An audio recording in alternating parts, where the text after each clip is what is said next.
secara teknis yang Allahumma lakas sumtu menjelang berbuka pada saat berbuka, atau yang satu lagi itu sesudah makan, atau bagaimana Ustaz? Semuanya pakai fi'lul madhi, ya. Allahumma laka sumtu wa ala rizqika aftartu, pakai fi'lul madhi artinya setelah, ya. Yang kedua juga dhahabadh dhama'u wa btallatil uruq wa thabatal ajru, juga dengan setelah. Tapi itu enggak harus setelah juga, ya. Karena di dalam bahasa Arab dengan kalimat past tense atau fi'il madhi itu bisa menunjukkan sesuatu yang sudah dipastikan akan terjadi. Ya. Baik, Ustaz. Jadi sesuatu yang sudah dipastikan akan terjadi itu pakai fi'il madhi biasanya. Ya. Idza qumtum ila shalah, kalau kalian telah melaksanakan salat, padahal bukan telah melaksanakan salat tapi mau salat, ya. Itu cucilah muka kalian, berwudu. Ya, itu pakai fi'il madhi juga, ya. Jadi walaupun pakai fi'il madhi, tapi karena dia sudah pasti akan dilakukan, karena kita sudah di depan air kita, gitu kan. Sudah di depan air, sudah siap berwudu, ya. Itu makanya dengan kalimat fi'il madhi, ya. Baik. Yang kedua dari Ibu Aska, Ustadz mau nanya batas waktu kita sahur apakah pas ada kumandang azan? Ini juga tadi sudah. Jadi waktu azan itu waktu subuh ya Ustadz, bukan azan ya? Bukan azan patokannya, tapi subuh. Kalau subuh sudah masuk, maka nggak boleh makan lagi. Ya, walaupun belum azan. Sahur nih Ustadz. Udah nggak boleh sahur kalau walaupun sudah dengar, walaupun masih dengar azan. Walaupun azan belum selesai. Yang ketiga dari Ibu Nada, Assalamualaikum Ustadz, izin bertanya, memberi makanan berbuka bagi orang yang berpuasa, maka kita mendapat pahala seperti orang berpuasa tanpa mengurangi pahala dia. Bagaimana kita tahu bahwa puasa orang tersebut berpahala dan diterima Allah? Dikatakan bahwa pahala orang berpuasa berkurang bagi mereka yang bergunjing, berbohong, sehingga hanya mendapatkan lapar dan haus. Gimana Ustaz? Itu bukan berarti di saat dia pahalanya hilang, kita langsung hilang juga, tidak. Kan kita sudah melakukan, kita sudah memberikan buka. Jadi itu bukan nggak terkait dengan pahalanya dia. Dia pahalanya bisa hilang, tapi pahala kita tetap. Ya. Di saat berbuka ya. Iya, karena kita sudah memberikan ini, dia belum melakukan, kita sudah melakukan, gitu kan. Jadi itu dihitung dari amal kita. Yang keempat, Bapak Imam nih Ustadz, sebagian orang beranggapan bahwa meninggalkan hal-hal yang dilarang, yang membatalkan puasa hanya di siang hari, sedangkan di malam hari tidak demikian. Bagaimana seharusnya sikap orang yang berpuasa itu? Jadi menahan apa? Ya, jadi apa? Sebentar di-unmute dulu, ini beberapa ya. Di-mute dulu saya ini ya, karena ada yang suaranya terbuka. Jadi sudah. Ini nomor 4 Ustadz. Orang berpuasa itu terjaga di siang hari, tapi di malam hari dia melakukan hal-hal yang dilarang lah gitu Ustadz. Apakah sebaiknya seharusnya sikap orang yang berpuasa bisa seperti itu Ustadz? Sama aja. Jadi yang menghilangkan pahala puasa itu berlaku siang dan malam, ya. Jadi bukan berarti kita nggak boleh berbohong saat puasa aja, nggak boleh berbohong saat siang, saat puasa, dan saat malam harinya juga. Jadi jadi malam hari kita melakukan yang dilarang, pahala puasa kita hilang, ya. Jadi jangan balas dendam ya Ustadz. Nggak boleh. Ya. Di siang hari ditahan, di malam hari diekspresikan gitu ya. Nggak boleh, ya. Dan bukan hanya itu saja, ya. Bukan hanya itu saja. Setelah Ramadan dia mulai ngomongin orang lagi, hilang lagi puasanya, pahala puasanya. Hilang lagi, ya. Berarti dia sia-sia puasanya. Dia latihan, kita puasa itu kan kemarin sudah saya bahas, itu latihan meninggalkan yang dilarang. Kalau inti sampai Ramadan selesai, inti masih ngomongin orang, berarti belum terlatih inti. Ya, puasa inti sia-sia. Baik. Yang kelima dari Bapak Eko, izin bertanya Ustadz, kalau tarawih yang 8 rakaat, abdolnya 2 rakaat 1 kali salam atau 4 rakaat 1 kali salam. Kemudian wanita lebih abdol salat tarawih di rumah atau di masjid. Jazakallah. Selanjutnya bila azan baru berhenti sahur, bagaimana hukumnya? Tadi sudah. Yaitu tentang tarawih Ustaz, 2 ya, 4 rakaat 1 kali salam. 4 rakaat atau 2 rakaat? 2 rakaat lebih baik. Itu yang dianjurkan oleh Rasulullah dalam hadis yang diriwayatkan oleh Imam Bukhari, salatul laili masna. Salat malam itu sebaiknya 2 rakaat. Itu lebih baik daripada 4 rakaat, walaupun Nabi melakukannya. Nabi melakukan 4 ya, sebagaimana disebutkan oleh Aisyah, kata Aisyah, masalah Rasulullah ya fi Ramadan wala fi ghairihi, ya, di dalam Ramadan atau di luar Ramadan, ya, lebih daripada 11 rakaat salat sunnah malam harinya. Ya, beliau laksanakan 4 lalu 3, ya. Itu Rasulullah, ya. Perbuatan Rasulullah di dalam ilmu usul fikih tidak lebih tinggi daripada ucapan Rasulullah. Ucapan Rasulullah itu lebih dijadikan patokan dibandingkan perbuatan. Kadang-kadang Nabi mengucapkan sesuatu, menganjurkan sesuatu dengan ucapannya, tapi melakukan tidak sesuai dengan ucapannya. Maka itu menunjukkan bahwa ucapannya itu yang lebih dianjurkan, adapun yang dilakukan Rasulullah itu adalah dibolehkan. Sama seperti misalnya ya, Nabi melarang minum berdiri. La tashrab qa'iman, jangan minum berdiri. Tapi Nabi pernah minum berdiri, disebutkan di dalam hadis yang diriwayatkan oleh Ibnu Umar. Ya, aku melihat Rasulullah minum berdiri, ya. Itu menunjukkan apa? Bahwa minum sebaiknya jangan berdiri. Tapi kalau berdiri tidak dilarang juga, ya. Tidak dilarang karena Nabi pernah melakukannya. Tapi kalau inti nggak berdiri itu lebih baik karena itu yang dilarang oleh Rasulullah dengan ucapan. Baik. Tentang Abdul ya Ustaz ya. Baik, yang Iya. keenam dari Ibu Nur Laila, izin bertanya Ustaz, sholat taraweh lebih baik di masjid atau di musola daripada sholat sendiri di rumah? Namun apabila kita sholat bawa anak kecil dan dapat mengganggu orang lain yang sedang melaksanakan ibadah taraweh, apakah dosa apabila kita membiarkan hal tersebut? Seperti Ananda berumur 3 tahun masih senang lari-lari lewat di depan jamaah yang sedang sholat. Oke, yang mana yang lebih baik? Kita sholat di rumah atau di masjid atau di musola? Ya, sebaiknya kita sholat di tempat yang jamaahnya lebih banyak. Ya, lebih banyak. Semakin banyak maka semakin besar pahalanya. Ya, tapi untuk perempuan syaratnya harus izin suami.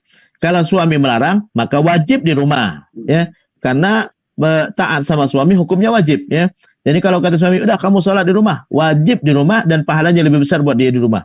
Karena dia melaksanakan kewajiban. Karena kewajiban itu pahalanya lebih besar daripada melaksanakan yang sunnah. Kita sholat di masjid, sunnah hukumnya. Tapi taat kepada suami hukumnya wajib. Kemudian, bagaimana dengan orang yang bawa anak? Ya, kita di saat bawa anak, kita wajib bertanggung jawab terkait apapun yang dilakukan oleh anak. Kalau anak mengganggu orang, maka kita wajib minta maaf.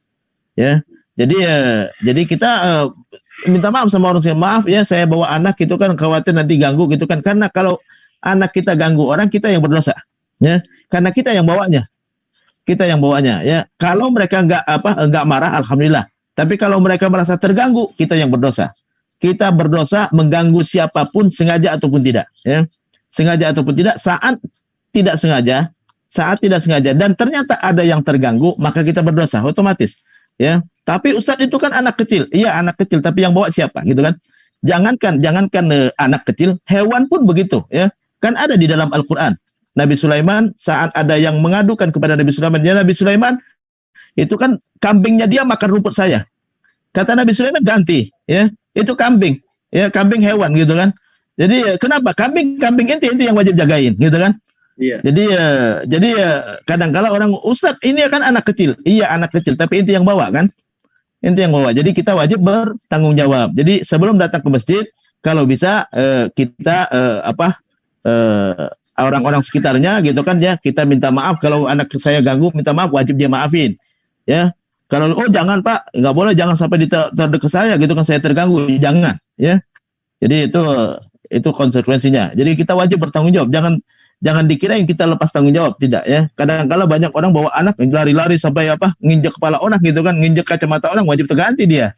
Yeah. Wajib ganti ya. Walaupun anak kecilnya tidak ada dosa buat dia. Tapi orang tua yang bawa itu yang berdosa karena dia yang bertanggung jawab.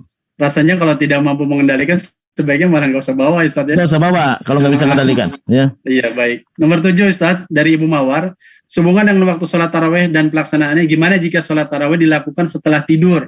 Apakah tetap niatnya taraweh dan apa itu udah termasuk tahajud? Gimana jika ingin ngerjakan taraweh dan hajat? Tahajud bersamaan waktunya setelah tidur.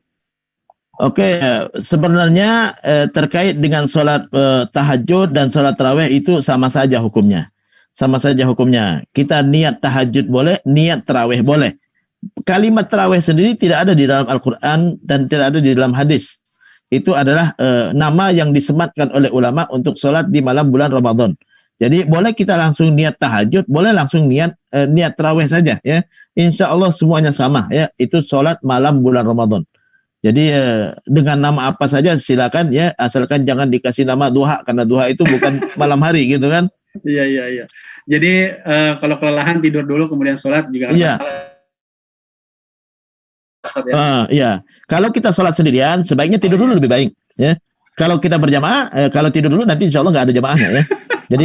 Jadi kalau kita sendirian ya lebih baik tidur dulu lebih baik. Kenapa? Karena kalau tidur dulu itu lebih berat. Baik, Ustadz. Nomor 8 nih, Ustadz. Pertanyaan ke-8. Ramadan bisa khatam lebih dari 1 kali, tapi kalau di luar Ramadan hanya bisa 1 kali sebulan. Apakah itu wajar atau latihan Ramadannya belum berhasil? Masya Allah, ini luar biasa. Oke, terima kasih ya. Baca Quran itu bukan kuantitasnya, kualitasnya yang penting ya, kualitasnya. Kita baca 1 kali khatam setiap bulan, tapi dengan tadabbur itu lebih baik daripada kita baca sampai 3 kali khatam ya, tadabbur enggak, tajwidnya juga enggak benar juga. Jadi yang penting kualitasnya ya, karena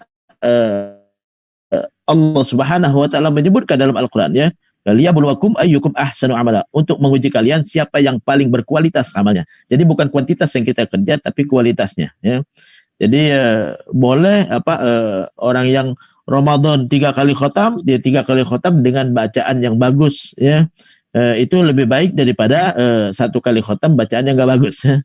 Jadi kalau 1 kali khatam dengan bacaan yang bagus lebih baik daripada 3 kali khatam bacaannya enggak bagus. Jadi itu kualitas yang kita utamakan. Solusinya ibu-ibu, bapak-bapak tetap bertahan karena ada tafsir di sini, kajiannya juga bagian dari tadabbur ya Ustaz.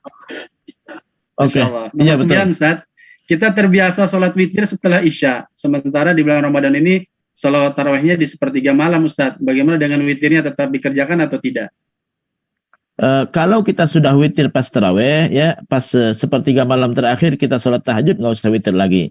Karena Nabi mengatakan la witrani fi lailah, tidak ada 2 kali witir dalam 1 malam. Baik. Pertanyaan ke-10, bagaimana cara membayar hutang puasa yang pernah ditinggalkan semasa orang tersebut masih jahiliyah? Oke. Mengqadha puasa itu harus jelas ya.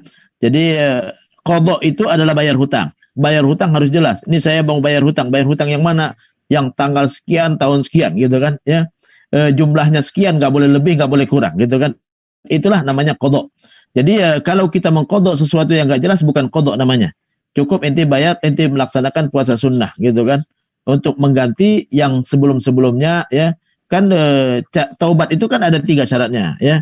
Yaitu meminta ampun sama Allah, 4 ya. Meminta ampun, menyesal, tidak akan mengulangi kembali, dan siap untuk mengganti dengan kebaikan yang banyak. Kalau itu dosa kepada manusia, minta maaf kepada yang bersangkutan. Jadi adalah kita mengganti saja, cukup ganti dengan puasa sunnah, bukan puasa wajib. Kenapa? Karena kita nggak jelas yang puasa yang mana. Kalau qadha harus jelas. Saya mengqadha puasa tahun lalu. Ya, saya mengqadha puasa 2 tahun lalu. Harus jelas ya. Waduh Ustadz, saya dulu sering nggak puasa gitu kan. Boleh nggak saya qadha? Nggak usah. Cukup ente taubat, menyesal di hadapan Allah, bertekad untuk mengulangi kembali, banyakin puasa sunnah. Baik Ustadz. Jika seorang wanita hamil sudah membayar fidyah lalu belum diqadha, apa masih bisa diqadha setelah lebaran? Hamilnya sudah bisa tahun yang lalu. Bisa ya Ustadz? Iya, bisa diqadha ya, bisa diqadha ya. Berikutnya Ustadz, ini nomor 12 dan 13 terkait dengan pemaparan Ustadz berbagai macam jenis puasa di luar Ramadan.